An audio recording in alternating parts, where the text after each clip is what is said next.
It's nothing. It's nothing. Nice.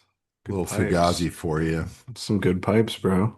Hey, no one has ever said that except for my high school choir teacher, but then Seems like an juvenile expert in behavior. the subject. Yeah, dude, she thought I was awesome. And then I started behaving like the general jackass that I am. And Mm. she quickly flipped on me. I took a lease out on your heart. I took a lease out on your heart. Can I at least have fun? Can I at least have fun? Can I at least have fun? Welcome back, everybody. We are Rough Cut Research. You are the audience, and together we are on a quest for Dynasty Domination. How's it going over there, Daniel? Oh, feeling good, feeling fresh, Just been reminded by the world that I have to start prepping for all my redraft leagues. I don't know Oh, why, geez. but it Yeah. hits me like a ton of bricks every year. I'm just like not really.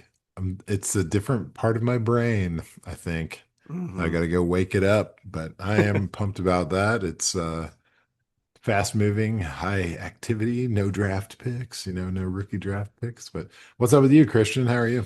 Not much. I can't complain. We got our last Dynasty draft tomorrow, so that's going to be exciting. And then, yeah, probably get on the redraft train, or maybe try to find some new fun leagues to get into. Oh yeah. But yeah, other than that, I'm doing good.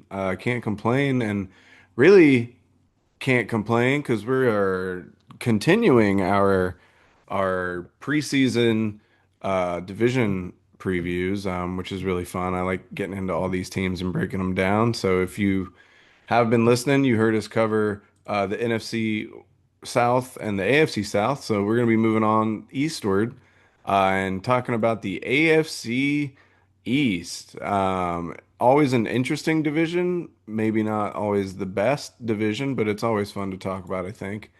So you want to kick us off? You want to get us started, or do you want me to go? I can handle it. Yeah. Let's do it. Yeah, you know, AFC East, it is interesting how we're doing this. Apparently, we're going in order from least amount of wins to most amount of wins. No, that's not technically true, but yeah, we started in the AFC South and then went NFC South, and now we're in the AFC East, and it has been like worst, second worst, and then third worst. So now we are at the 30 win division, and that's all right. It's kind of we're getting running out of guys that are below 500 because once you get to 34 and 34, your division is even. But anyway, this is another losing division, and it's not really the Bills' fault at all because they're True. doing pretty seriously good. They had 13 wins last year and fifth most winning team in the regular season. But they do that thing that they always do, and they lose in the playoffs, which is kind of a bummer. This Hmm. was their fourth loss to the Chiefs out of their last six playoff appearances in Jeez. Josh Allen's career. And it was a tough game at the AFC Conference Championship. And I would know, I was there. It was amazing. Um, but yeah, what happened was they totally lost, and then the Chiefs got embarrassed by the Eagles anyway. So didn't really matter. It was a great night. But this team, the Bills, is kind of in flux. If you ask me, they really need to figure out what they're doing. They've kind of gone a different direction over the last season or two, and I'm intrigued to see if they can figure it out. I think that the past couple episodes I've gone through like the positions, and this team it's kind of tough to do that because I don't know. I don't know exactly how to get excited about the wide receiver room or the tight end room. So I'm gonna kind of just talk about like the top five guys on this Hmm. team. fantasy wise. And I think it all obviously starts with Josh Allen. Um, it feels obvious to me. He was the quarterback two this past season, which is, kind of what he's been doing in and out. A lot of quarterback one years. The Bills themselves were second in total scoring, and passing. They were top 10 in scoring and yards. And then in rushing, they were top 10 in yards and number one in rushing scoring. So Josh Allen had himself a bit of a down year. His first year without Stephon Diggs over the last couple of years. He was averaging like 4,400 yards with Stephon on the team, and it was a clear step down to around 3,800 yards. And the number of attempts was down about 100 attempts Mm. for him. So it's kind of baffling that he still managed to be the quarterback two after losing that much passing production. Um, but if you're in a league where interceptions matter, he went from 18 interceptions in 2023 to six last year. So obviously he's playing a little more efficient, a little smarter. And then he also had 12 rushing touchdowns, which is just incredible. Um, so he is who he is. I feel like everybody knows, like, we all know what's going on with Josh Allen. So he's awesome. He's locked in. Obviously, the best fantasy asset on this squad. So then you get into, I think the next guy up is it's going to be James Cook.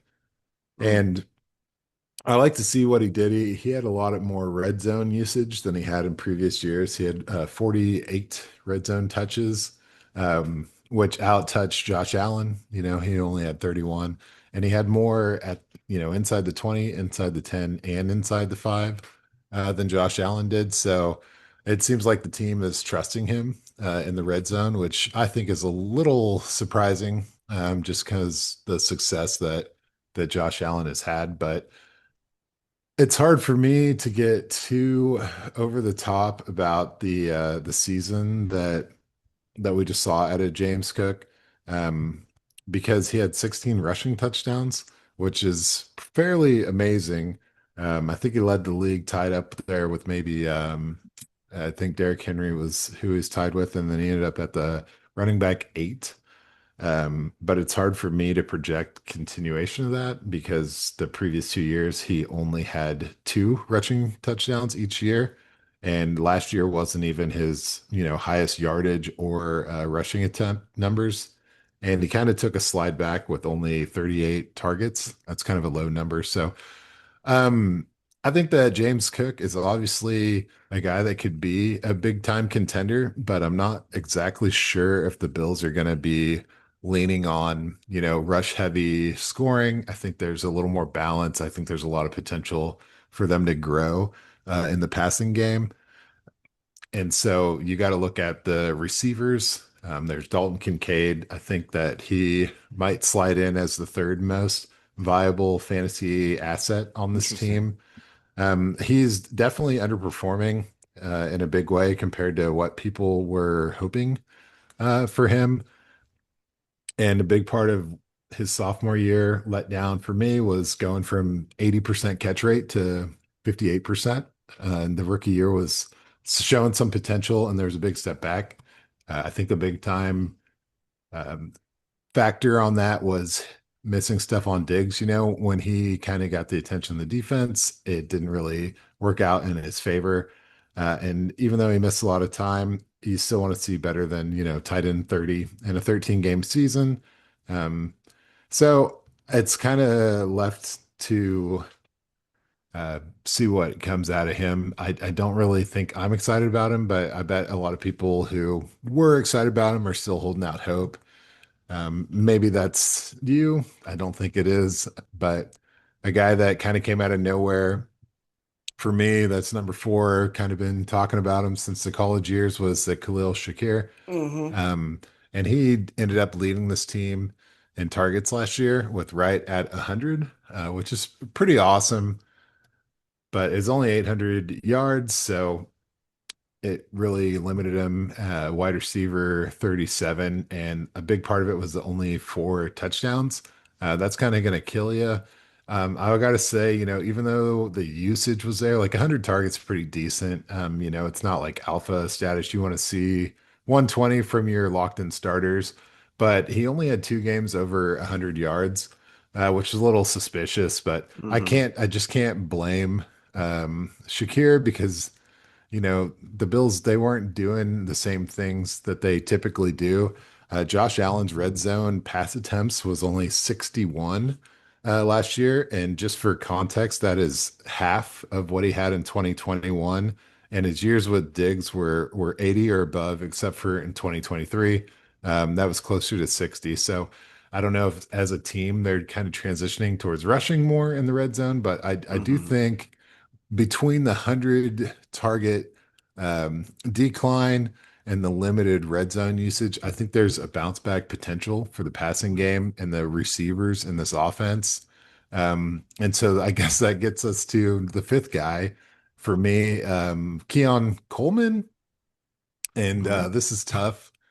I would have liked to see a little bit better rookie year out of him, Yeah. but if you are following the numbers, which I guess we technically are, we are right now. Um, he had 8.5 fantasy points per game, which I'm like, oh, that's kind of surprising, a little more than I would have expected. But if you look at rookies over the past few years, that's the same number as like Traylon Burks and Gabe Davis. So Hmm. there's a potential for him to kind of be stuck here. You want to see a little more success than that, but I think that there's a potential for him to have a lot of growth going into his second year. I don't think that he necessarily got major competition when they bring in Joshua Palmer and then Elijah Moore and Laviska Shenault. Man, he's still out there. So Caden Prather was the only rookie really added into any skill position group on this team. And the Bills themselves, like their top four rounds were all defense. And so they're obviously aiming for that side of the ball. But I don't know. In general, I think Keon Coleman has a long way to go to kind of like earn his NFL draft capital. But we knew he was kind of a raw prospect, and he has a lot of traits that could be beneficial. So I'm keeping an eye on him, but really, I'm not too excited about, you know, any of the Bills players outside of Josh Allen and James Cook, if you're into that.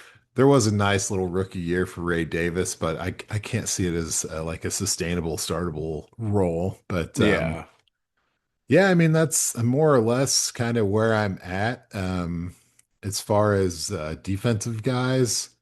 Um, I don't know. I feel like I'm pretty excited about Gregory Rousseau. It's kind of Hmm. the heart of this well, I don't know. They've got a lot of great guys that aren't really fantasy superstars, and then they bring in Joey Bosa, so there's a potential if he's healthy to be a superstar. But I like Russo a lot. And then Hmm. sleeper I have is Matt Milano. He's had really, really limited the past few years as far as injuries go. Hmm. But back when he was playing full time, he was kicking ass, pushing 100 tackles and getting pretty nasty all over the field. So looking for him as my IDP sleeper.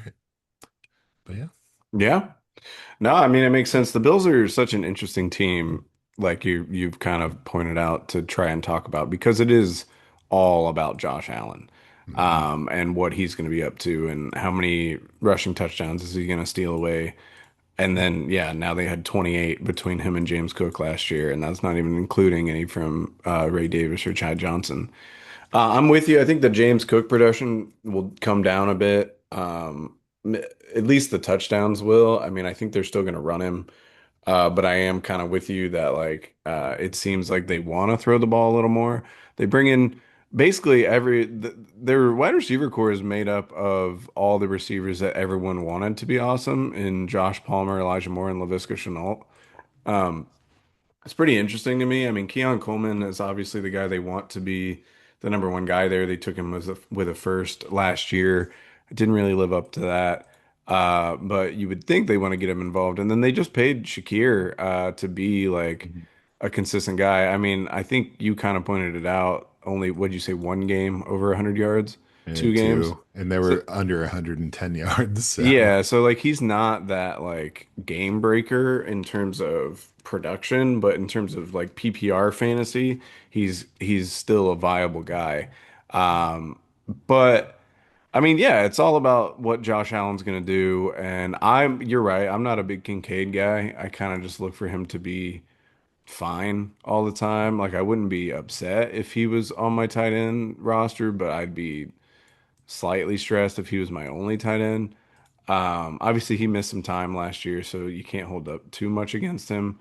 But 5 touchdowns through 2 seasons on one of the highest scoring offenses in the league doesn't get me super excited. And then, yeah, that catch rate going from 80 to 61, that's yeah, just not something that I'm interested in. I like your two IDP guys for sure. I'd always, as always, will throw out Terrell Bernard. All he's done is get a million tackles since he became the starter there. But he is rostered in 85% of IDP leagues, so it's hard to like, oh yeah, he's like the star now. Kind of took that Milano spot in terms of Buffalo. But yeah, I mean, like you're looking for Josh Allen to be obviously QB one or two. Again, James Cook to be in the top 15 to 20 RBs for sure. And then you just gotta hope some of these wide receivers hit. And I was never a Coleman guy.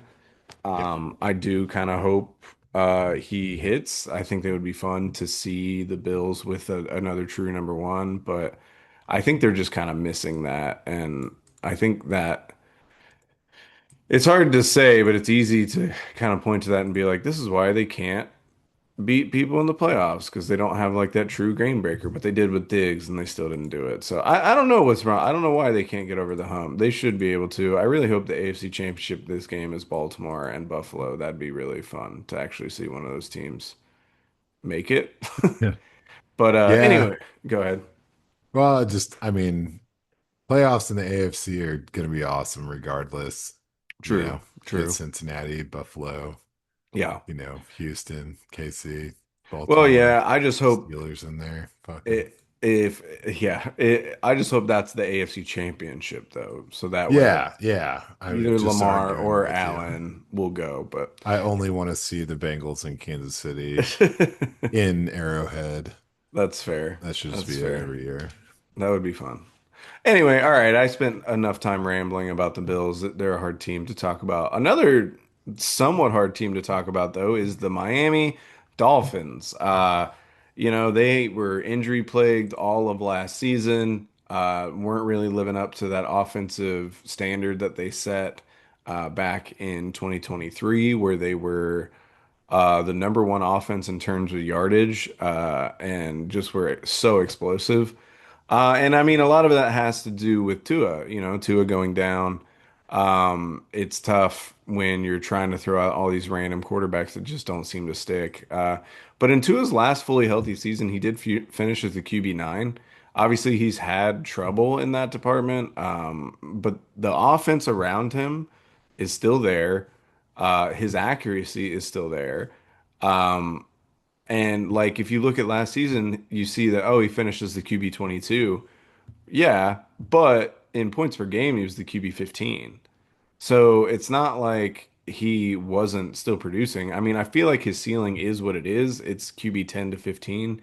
Obviously, he had that ninth overall season, but that's where I'd like place him thinking every year, which in a super flex, that's a great QB2 to have. And I don't see why he couldn't be that again. And right now, he's cheaper than he has been.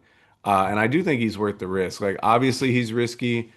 He's only finished one season in at the professional level, fully healthy. But I do think like Mike McDaniel's probably on the hot seat going into this year. It makes me believe that he will want to get this offense going and show that his offense still works. And it does run through Tua. Like he is the guy that makes it go outside of the running game, which smooth transition because Devon Achan is being overlooked in the RB1 conversation, I think. I don't really understand it. I mean, I know Saquon had an incredible year. Bijan and Jameer Gibbs are amazing and should be taking that title soon. But Achan had a great game or great year on the ground last season. He finishes the RB5. He was second in the NFL for RB targets, and he had 704 snaps compared to the entire rest of the RB room's 857 combined. So like he was vastly lapping those guys in terms of snap count. I do think Mike McDaniel will kind of want to get back to what made his offense really good, though, in 2023, and that was having two guys that there was no drop off at the running back room, and super speed, super explosive, and were able to just take the advantage of the defense whenever they wanted to. They were first in offensive yards that year, sixth in rushing yards, and first in rushing TDs. And that was like a huge reason their offense was what it was and that they made the playoffs. And a lot of that success came off the back of having these two guys that they could just swap in and out and lose no production and scare offenses into clearing up. And a lot of it was the combination of having the speed on the outside with Hill and Waddle, and then the speed to just burn you. So if you tried to play back, you got burnt by A-Chain and Mostert. And then if you tried to play up, you got burnt by Hill and Waddle. It was kind of like pick your poison. Uh, and so I think that he'll want to get back to that, which I do think means Jalen Wright should step up.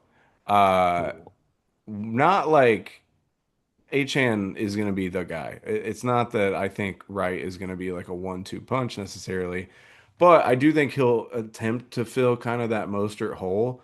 White had a disappointing end to his rookie season, but over the first 7 weeks, he was averaging 5 yards a carry on 42 attempts.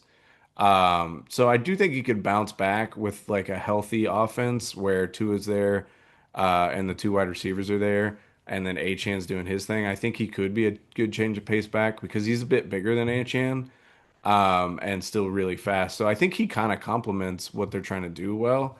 And I kind of hope that he does take the next step because he's still young. And I just kind of like right, but I really do think Achan is a dark horse maybe, but has a chance to be the RB1 this year. Um, Moving on to wide receiver, after four absolutely dominant years from Hill, he kind of plummeted back to earth, going from back-to-back wide receiver 2 seasons to the wide receiver 18. The question is for Hill, like, can you blame all of that on the injuries and losing Tua, or is age finally slowing the cheetah down? And I think obviously with most things it's like this, but I think it's a bit of both. Obviously not having Tua and having to figure out all these random QBs that they were throwing in is not going to help a guy like Tyreek Hill. But I do think he did look slower, and he is going into his 30 year with 31 season. I do think he has like the potential if everyone's healthy to be special again, but I'm just myself not really counting on it. And special would be like top 10 again. If he could pull that off, that would be really good. But I think his years of being the wide receiver two are done. And that's, he had an incredible run. It's not anything against him. It's just, I just don't really see how a guy that's entire career was basically made off being the fastest guy in the room to now you're like still probably faster than most, but not it's not this game-breaking, world-changing speed that he has anymore. At least not on the football field. I know he's out here winning races and shit all the time, but um Yeah, I was gonna say it depends on who he's lined up against. yeah, Who's it? Lyle? Yeah, it doesn't matter. yeah, whoever that guy is, I don't know. He's not. Um a guy I do think should bounce back quite a bit though is Jalen Waddle. I think he's had two disappointing seasons in a row. He's been hurt and on and off. Wide receiver 46 last year, wide receiver 34 in 2023. I do think this could. I don't know that I would say that he'll take the leap over Hill as the number one target, but I do think you'll see the target disparity start to get a little closer. Whereas Hill was getting like 170 targets a couple years ago when he first started on the Dolphins, and Waddle was getting like around 100, maybe 110. Last year, Tyreek Hill got like 130 or so, and Waddle got less, but he was hurt. But I think that number could get closer. And I do, Waddle is 26. He's still, again, like it's hard to evaluate the Dolphins with how fucked up they were injury wise last year. but I don't. It's not like I think Waddle looks terrible all of a sudden. I think I kind of like him to be maybe a top 20 wide receiver potentially, if the offense for the Dolphins stays healthy. And I really do think they're going to make a point to like try and show this offense still works. Like basically, I still want my job, says Mike McDaniels. And I think they're going to make a point of that. And I could see Waddle and them kind of bouncing back. But it is, I don't know. It's weird to evaluate the Dolphins. And then Malik Washington, obviously already our favorite. Yeah, I think he's an interesting wide receiver three for the Fins. We loved him coming out. He has all the for sure. talent in the world. The playmaking ability is there. But you just always have to look, and the Dolphins wide receiver three under Mike McDaniel has averaged 42 targets a season. It's not enough to be fantasy viable. So like you got to temper any delusions of grandeur that Washington might come out and like actually crush it. I think he'll have good weeks, and I think he'll make good plays. But this offense runs through the running backs, and it runs through Hill and Waddle, and I don't see that changing. Moving on to tight end, obviously the big news was Darren Waller after they traded Jonnu Smith coming out of retirement, and my assessment of that is nope. I'm uninterested. I don't want the 32-year-old tight end who hasn't played since 2023 and hasn't played a full season since 2020. Um, just count me out. I think he might have a fun game or two? Sure, maybe. But nothing more than that. Farrell Brown ain't getting this done either. So to be honest, like I know this is gonna be short evaluation, but you can just miss me with the Dolphins tight end room. I don't care about it. I'm not interested. And I think it's like damn near a publicity stunt what they're doing with Darren Waller. I really thought they might trade for like a Michael Mayer or somebody that would be way more interesting, and then they did that. So, over it, not interested. Going into IDP, the Dolphins defense is kind of a struggle bus, so I'm just going to throw out some names. Maybe Minka Fitzpatrick could Minka. bounce back. He didn't have a great year last year. Um, but now he'll kind of be like the guy in the secondary there. Um, I think Bradley Chubb, obviously he's coming off an injury, but he had 11 sacks in 2023 and they traded quite a bit to get him. So I think they want him to come back. Jordan Brooks had 143 tackles last year, so he's a good solid guy you could have at least in the middle of the defense. And then I would throw out just a sleeper, and this is more just because it's a make or break year for this kid. Jalen Phillips, he's been hurt really like the last 2 years, but he did have 6.5 sacks in 8 games in 2023 before he got hurt. Hasn't been the same, but he is active to start training camp, and he's only rostered in 48% of leagues. So he's at least worth keeping an eye on, I think. But I'm not super interested in the Dolphins defense nor the Dolphins tight end room, but I will take shares of the running back, quarterback, and wide receiver room. Yeah, I think you're onto something. Hopefully, you're right about right. Feels good.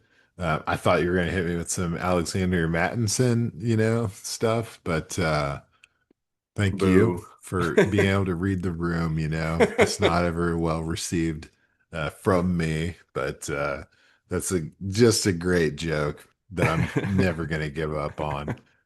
Roster clog. But yeah, you got Ollie Gordon's kind of interesting, adds a Mm, different element he does, yeah. to this room. And yeah, I dropped Malik Washington, man. He got snatched up by a very sharp fantasy player and for the belt. But I don't know. It's hard to take this team seriously because of the Darren Yeah, Waller thing, man. It's like yeah, uh-huh. Johnny Smith had such a good year, Yeah, like why out of get rid of him? nowhere. Yeah, And they're just like, thank you, see you, and peace there's out. so much that we don't know when it comes to Mm. this kind of stuff, why it all happened, but dude, it's whatever. But yeah, I think you're right that if Tua can stay healthy all year, I think this team works big time. Hmm. So that's what it comes And down to. They got all the speed, they got all the weapons. yeah, that's obviously a big if, but honestly, I don't hate the Zach Wilson, Quinn Ewers backup stuff. Like, obviously they're fucked. if Tua goes down. But like I don't hate it in terms of like a fantasy aspect. I think they could still keep guys at least somewhat involved. I mean, maybe that's I already mentioned it, but delusions of grandeur. But I do like Zach Wilson more than who they were rolling out last year at QB. Uh, Tyler Huntley and Skylar Thompson and Tim Hmm. Boyle, like I don't know, he's slightly above those guys, like I maybe, guess. I like mean, yeah, there's nothing wrong with them dudes. I think they definitely went into contingency mode. And yeah, Ewers, I mean, we kind of we were not overly impressed with his no, no, college film. But it does feel like he could be coached into success, serviceable, yeah. yeah, compared to Skylar Thompson or whatever. And Hmm. Hmm. so, yeah, it'll be fun. It'll be interesting. I do hope Minka works out at that all the whole situation. That We'll trade never know. was interesting, yeah. It's like, yeah, just do what you got to do, take some Ambien. Don't stay up at night texting other GMs because these middle of the night deals when you Yeah. just need someone to talk to. Sounds like a crazy situation, but I'm sure it'll all work out. But will it all work out for the Patriots? I don't know. Will it? Won't it? Man, what a turnaround this team has had, from being actively loathed by everybody for their undying success to back-to-back four-win seasons, man. Hell yeah. It's going to be so good. I'm pumped. We're all pumped. Pretty sure you're pumped, right? I mean, Sure. what's not to be pumped about? But they got Vrabel in the house. That's pretty exciting. Not a lot of new coaches so far. I guess I'm getting all the new coaches. You might have one coming up, but it's kind of poetic. It's. I think people are pretty pumped about him being there, and you can tell that they're trying to get after it, man. They had some major holes, some major issues. You don't only win four games 2 years in a row without having some big problems. But for me, I think they did a pretty good job addressing him. Hmm. This is going to be a little unconventional, but I'm going to start out talking about the offensive line a little bit because they were 31st in pass blocking and 33rd or 30, Oof. 33rd. Might as well have been 33rd, 32nd in rushing. Um, and the scoring for this team was 30th. So it was just a failure from the front to the back. And I like what this team did as far as they used the fourth overall pick for off on Will Campbell out of LSU for the left tackle, trying to clean it up. Brought in Morgan Moses and then Bradley Garrett, some old declining players, but still an improvement, just kind of stopped the bleeding. Um, and I think that offensive line could help solidify some other areas of this team Mm. and mainly, and I'm going to try and do the top five assets on this team, similar to what I did with the Bills. But this one is tough to pick a number one. I really want to say that Travion Henderson might might be the number one, but it might be a I year would too love early. that. Yeah, I mean, he's kind of an exciting player. Obviously, they got after it as far as like skill position, 2 day, two picks. Henderson was the first guy to get selected on offense for them. And I think that he enters a team that really wants to change. Obviously, Ramondre Stevenson got the big contract and was given an opportunity last year and really didn't have much success at all.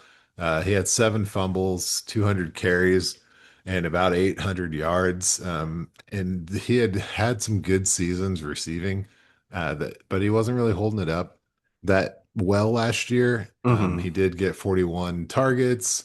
And then you had Antonio Gibson in there who had 29 targets. Jermichael Hasty had 12 targets, and Jeez. I just keep saying these names and these targets because that's 82. running back targets. And I think that Travion Henderson has the ability to walk in and just like grab 50 of them instantly.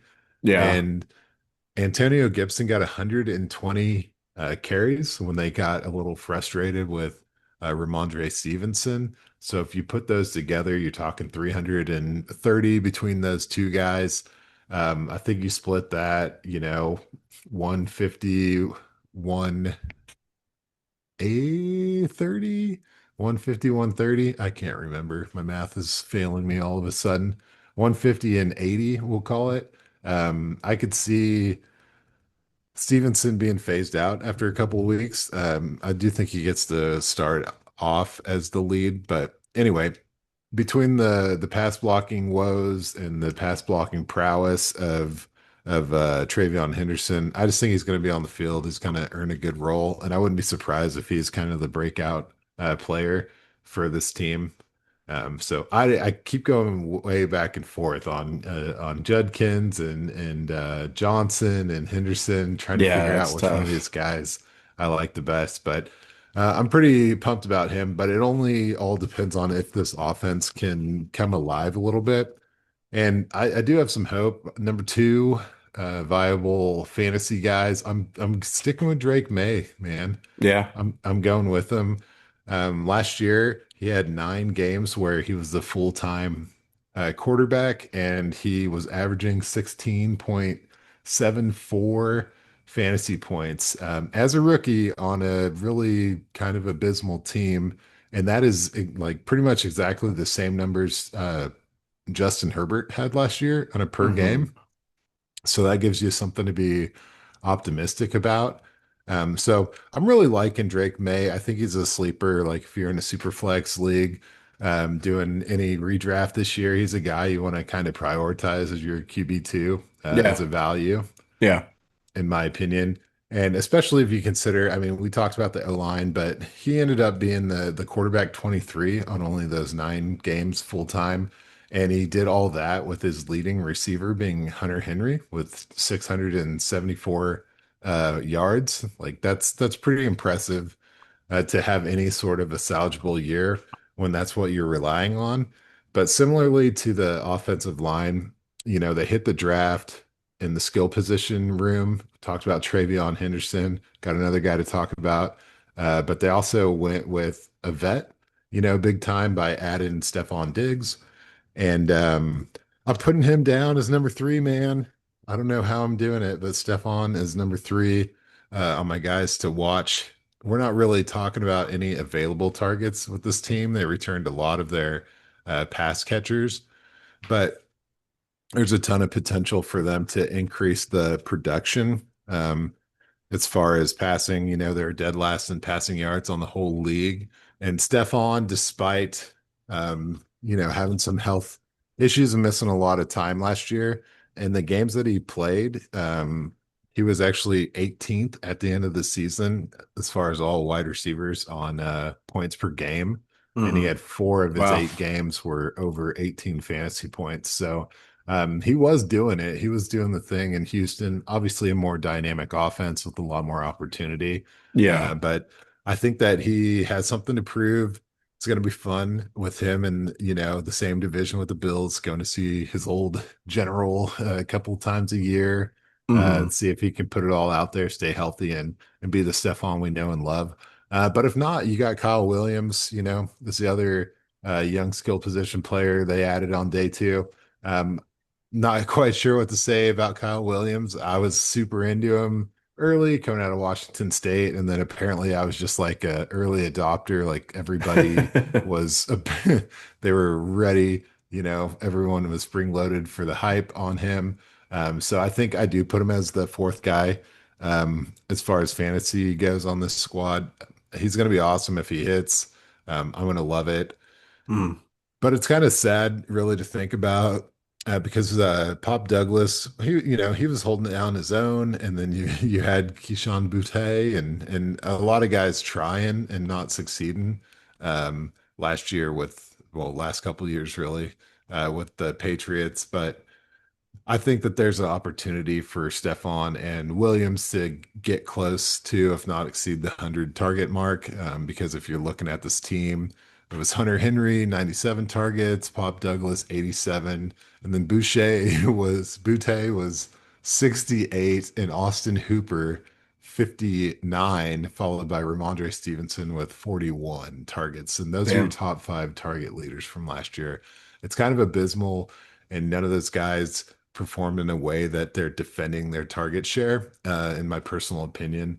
Mm. But I do think that Hunter Henry somehow is limping into the fifth most viable option as far as fantasy goes here. He finishes the tight end 12 last year, um, which is kind of sad that it only takes 674 yards and two scores to do that. Yeah. But he did have a lot of, 97 targets is nothing to be too sad about. I think that's a connection that May is probably going to go back to, and having some other receiving options might just open things up for him. So I think, yeah, we're kind of turning over the talent pool in New England, and I do think for the fresh faces, they're going to have the fresh success. So I'm not quite sure if I'm excited, but I think I'm getting a little giddy about the Patriots. Just thinking Okay. about, like, I like Williams, I like Diggs. I do think May has a lot of potential, and then defensively, I mean, they got after it. They brought Mm. in one guy that I was pretty pumped about, going into last year, and he ended up having one of the better seasons of his career in Harold Landry. Yeah. I Hmm. think he's easily a stud, but I'm having a tough time picking between him and Robert Spillane they brought in from the Hmm. Raiders. So it's clear, like, that is two dudes that are going to, invigorate a defense big time, especially. I mean, Landry had all those years with Vrabel in Tennessee, so it's got a little bit of continuity there. So I'm excited about that, but I still look for Christian Barmore to come back as a bit of a sleeper. He's had injuries last year, but was sort of getting up to speed prior to that in his third Hmm. year. He's only Yeah. rostered in 24% of Oh, leagues, wow. so I'm going to give him the sleeper status on that. Yeah. No, that makes sense. I mean, he is a defensive lineman, so it is tough to get those guys going. I'm with you 100% on the Spillane thing. I mean, he had what, 143 tackles or something crazy like that. Uh, 158. 158. I don't, yeah, see, so yeah, absolutely crushing it. And Vrabel brought him in to kind of settle that defense down. They're just going to be a more professional team, the Patriots, Yeah, whereas last year they were just kind of a mess.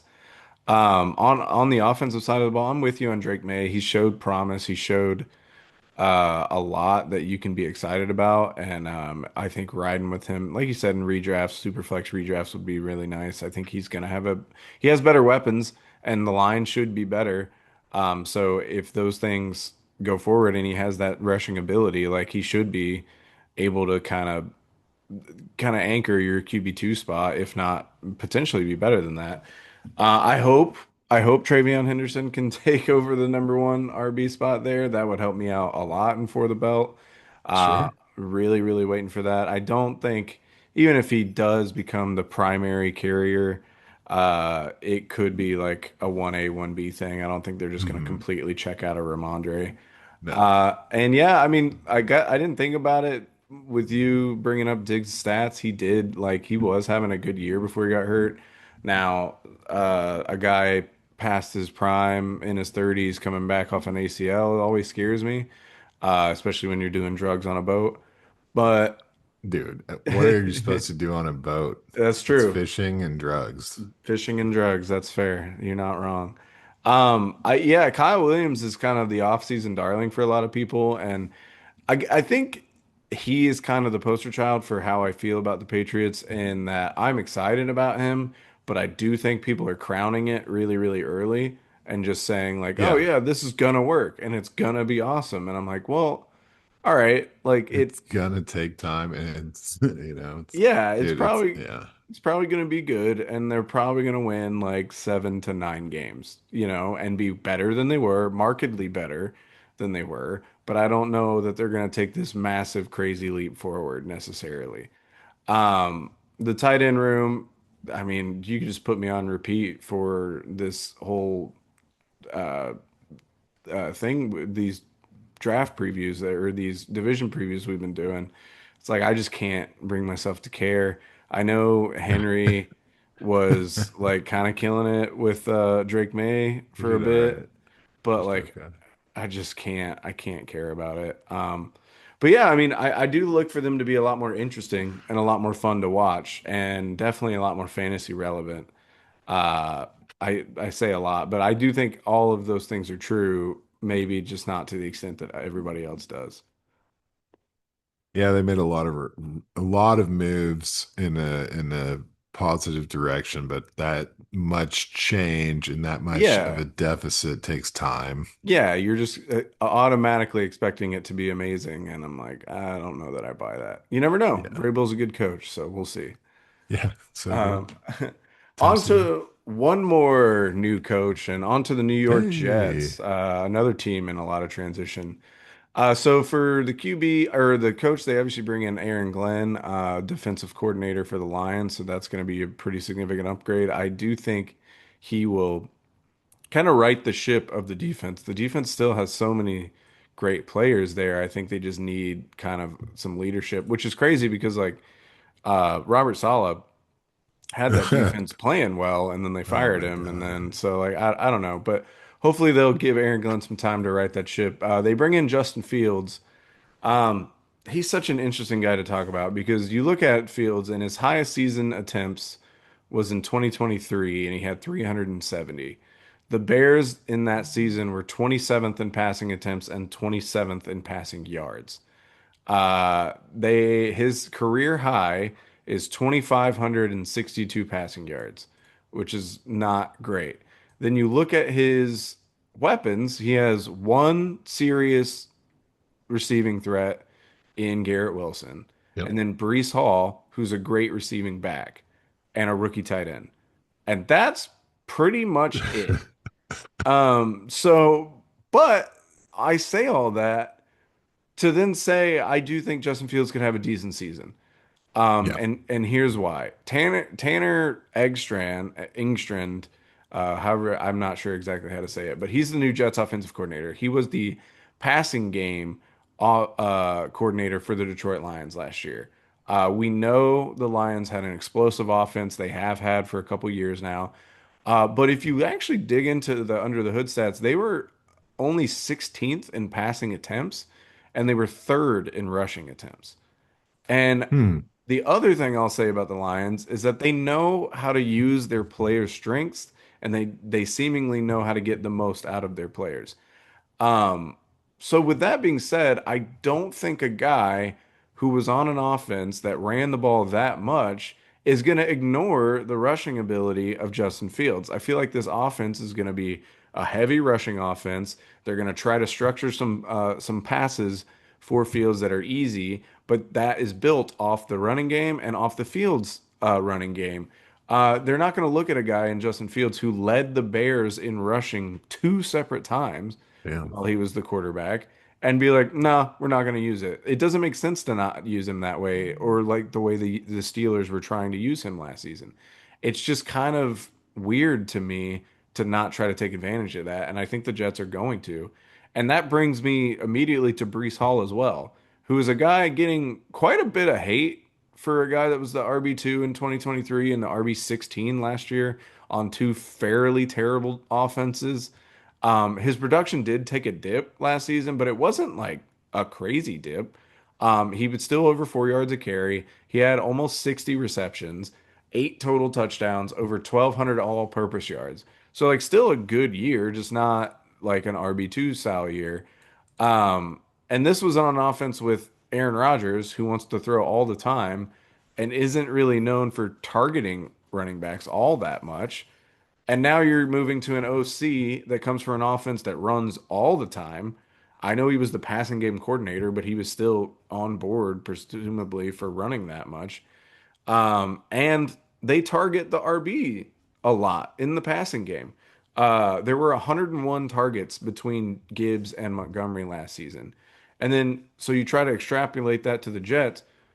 You got to assume that Brees Hall's taken the huge workload of that because it's surely not going to be Braylon Allen, who only had 27 targets and looked like he was running through mud when he got him.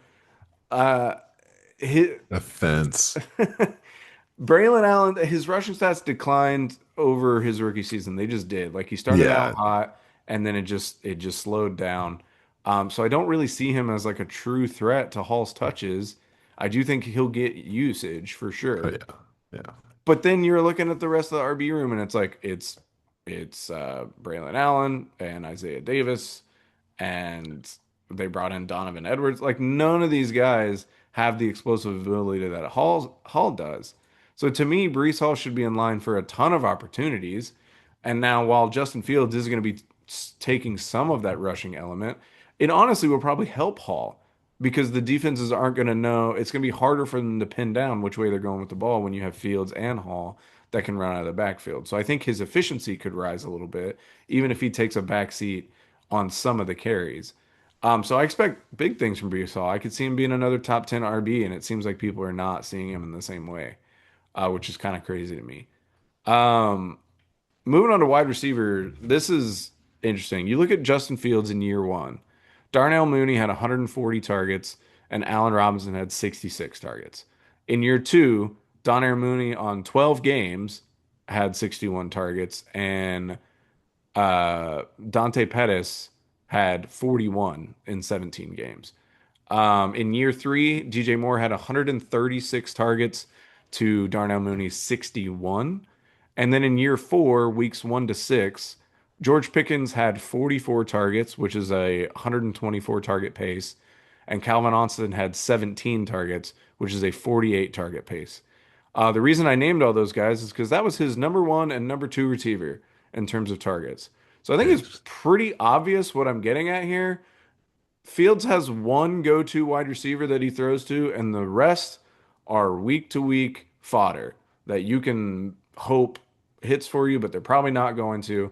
So Garrett Wilson is also in line for a massive workload this season.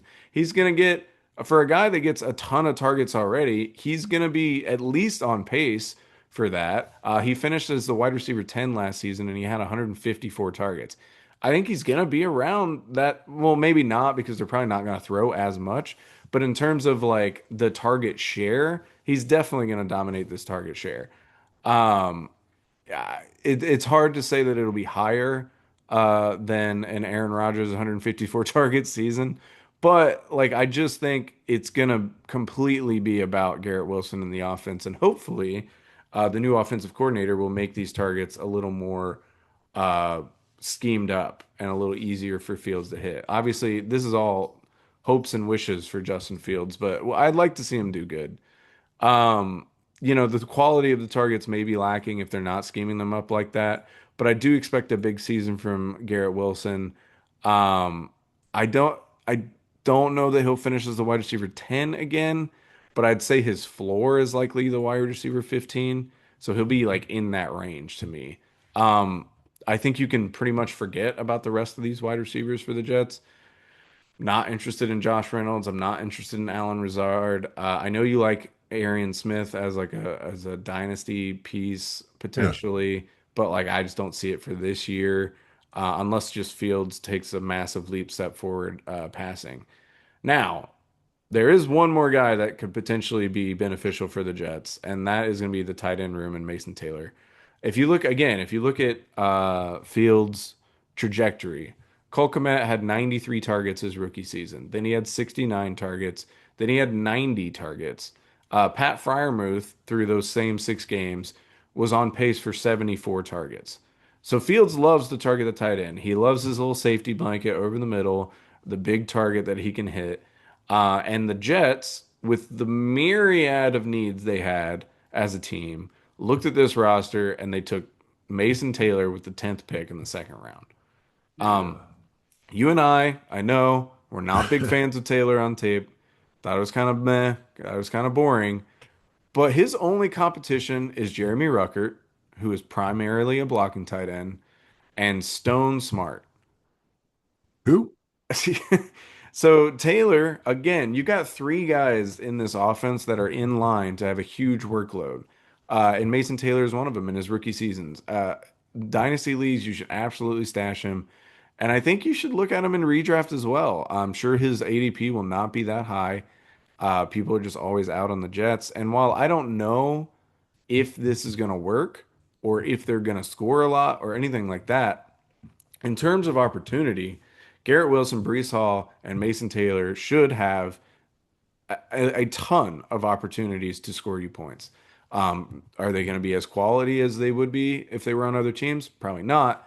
But I do think those are guys that you should target. Everybody else on this Jets team, and I think Fields, and like super flex, you could try to maybe grab him. He did finish as the QB9 one time, or maybe it was even higher than that. But he, with that rushing ability, if they use him the way I expect them to use him, he would be. So four guys from this Jets team that are worth looking at. And then if you get into IDP leagues, another team that like is hard. They're so, but this is a different one than the Dolphins. Like they're so good that it's hard to like determine who I want. Throwing out two names that could be sleepers who are only rostered on a few or not as many leagues. Will McDonald, the fourth, only on 43% of leagues. He, I think, could take a step forward as a guy coming off the edge. And then Jermaine Johnson is only rostered in 37% of leagues and was looking really good before he got hurt. So those are two guys that are kind of sleepers. But I do look at Jermaine Sherwood, a guy who played linebacker who had 154 tackles last season. I really do think Aaron Glenn's going to get this defense back on track after what he did with the Lions. And the talent on the Jets' defensive side of the ball is still there. So I feel like Sherwood could be the anchor in the middle of that defense, and he could end up getting a lot of tackles for you.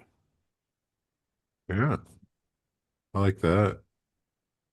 Yeah, Jets IDP is just kind of escaping me as far as excitement goes. I mean, everyone wants, Sauce Gardner to be the cat's meow, but you can't really chase corners in the IDP Yeah. spectrum, Mm-mm. man.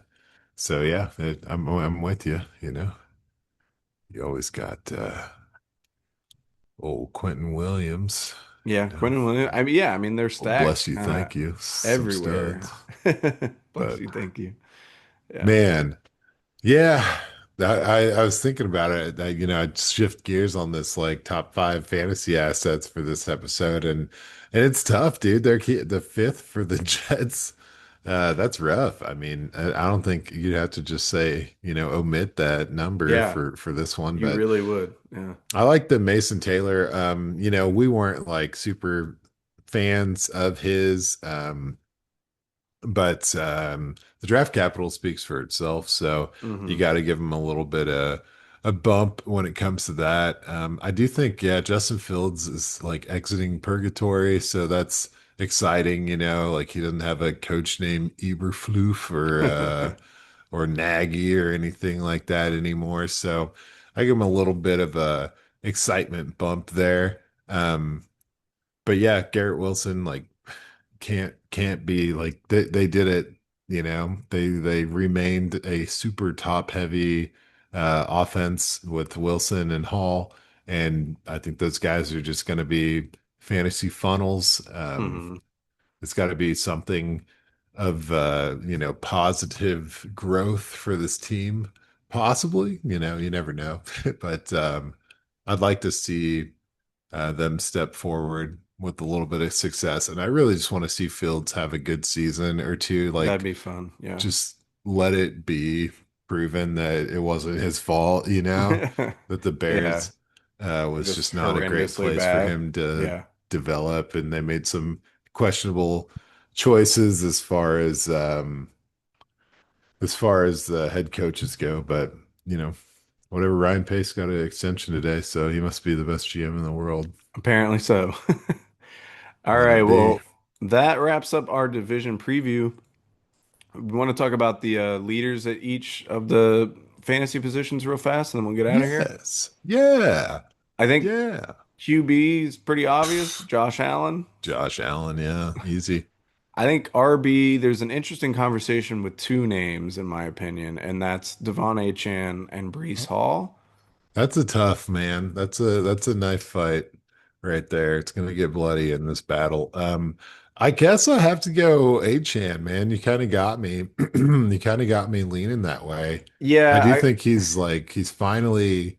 I feel like he was overvalued after the rookie yeah, year, and then hmm now he's like getting undervalued, although Brees Hall is extremely for sure. undervalued. Yeah, yeah. Um, I think the potential for like just a productive offense is way higher for hmm Miami, so you I got to slip agree. that in there. It's hard for me to say, oh, Devon Achane has an outside chance to be the RB1 and then not pick him in this conversation. Uh-huh. So like I gotta go that way. But I don't think Brees Hall will be too terribly far behind him unless he Yeah, does. we're looking at two top 10 guys. Yeah, I think so too. Wide receiver, I really think Garrett Wilson probably does take this. I mean, I know Tyreek Hill's in this division. There's something I like about the Wilson Fields like connection there. Yeah, no, I wouldn't bet against Garrett Wilson anywhere. Okay, perfect. Well, so tight end, that's where it gets Boy. crazy again. Boy, are we talking like rap albums or breakup videos or Hot take, I feel like even chins? if it is rap albums, Darren Waller probably still doesn't win. Yeah, that's Like, true. If it's a chin competition, Hunter Henry wins okay. big time. I mean, I That could guy. honestly see Henry pulling it out though. Like I You're just wouldn't a be. Kincaid hater, dude.